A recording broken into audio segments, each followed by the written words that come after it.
Disconnect हो रहा है। मैं आपकी सेवा करूंगा, इस बात का भरोसा सभी किसान भाइयों को देना चाहिए।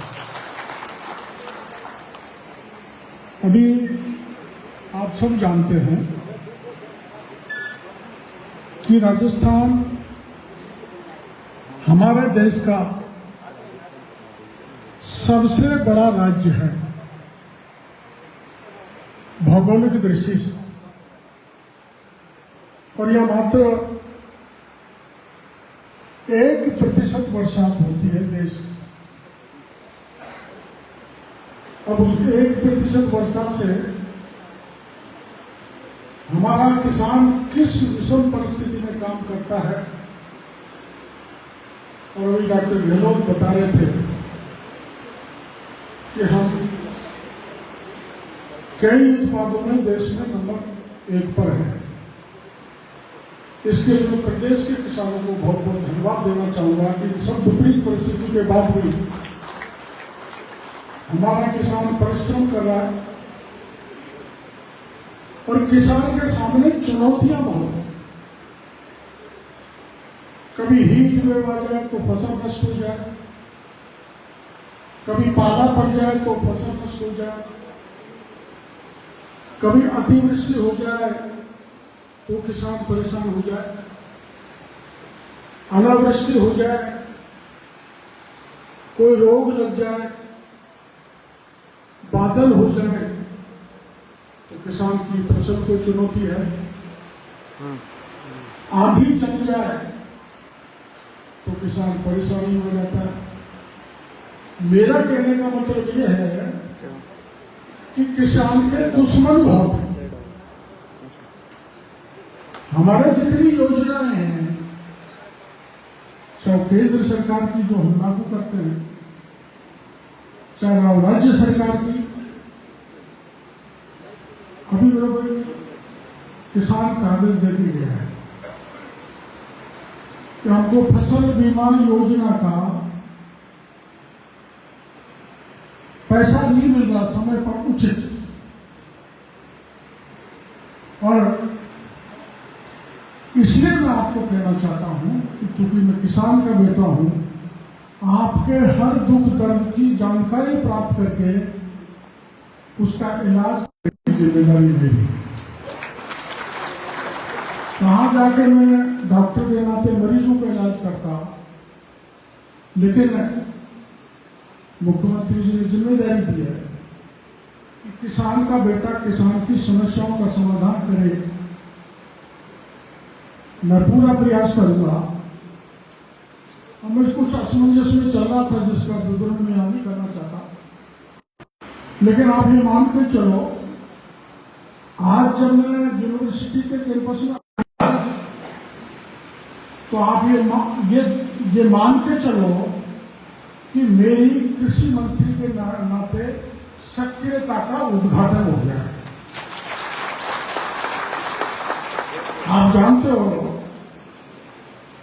कि हमारे देश के होरहार प्रधानमंत्री लाल बहादुर शास्त्री ने एक नारा दिया था,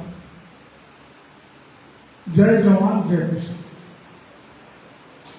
जवान वो जो हमारा बेटा है, हमारा सपूत है, और देश की सीमा पर खड़ा होकर विपरीत परिस्थितियों में भी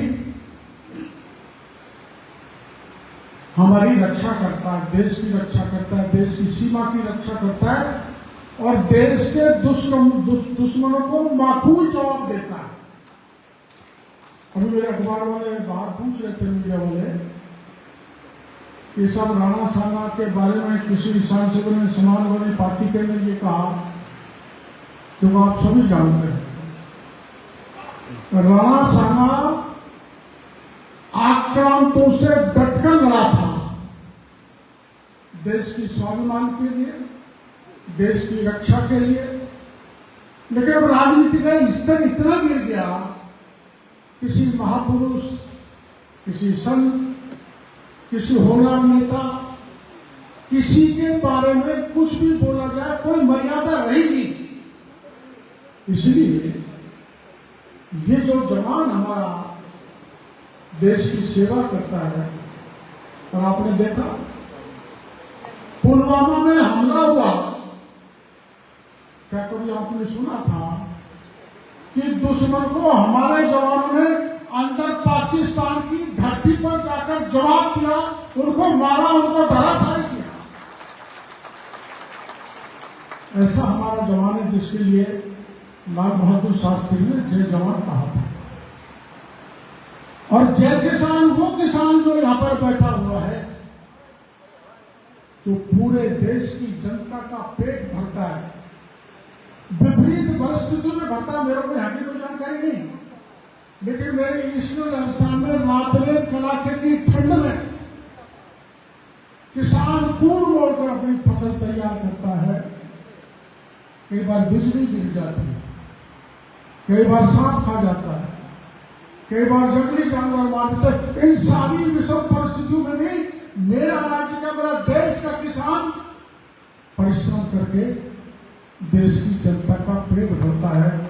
ऐसे किसानों को मैं नमन करना चाहता हूं। यहाँ पर मौजूद मैं आपको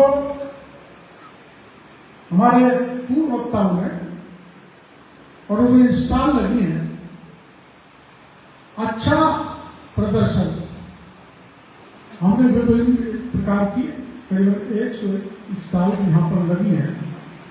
मेरे को खुशी है इस बात की कि हर जगह का कृषि विज्ञान के या होनहार किसान ने कितने अच्छे अच्छे प्रोजेक्ट तैयार किए हैं। हमारे प्रधानमंत्री ने जो सपना देखा है कि मेरे किसान की आय दोगुनी होनी चाहिए, ऐसी सारी स्टॉल देखने के बाद मेरे को आज पता लगा है कि राजस्थान के किसान इन सारी पद्धतियों को अपना लें तो हमारे किसान की आय दुगनी हो सकती है, इसको नकारा नहीं जा सकता।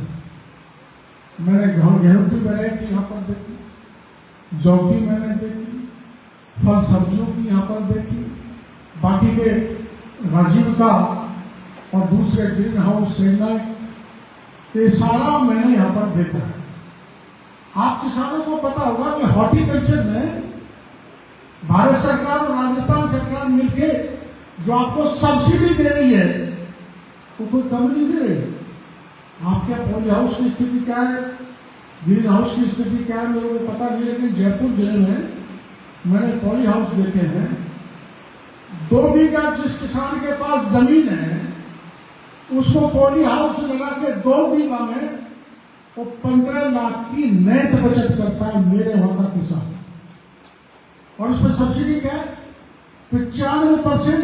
आप 100 रुपए लगाओगे तो 95 सरकार देगी, किसान को 5 रुपए देना पड़ेगा। मेरा कहने का मतलब ये, भारत सरकार की योजना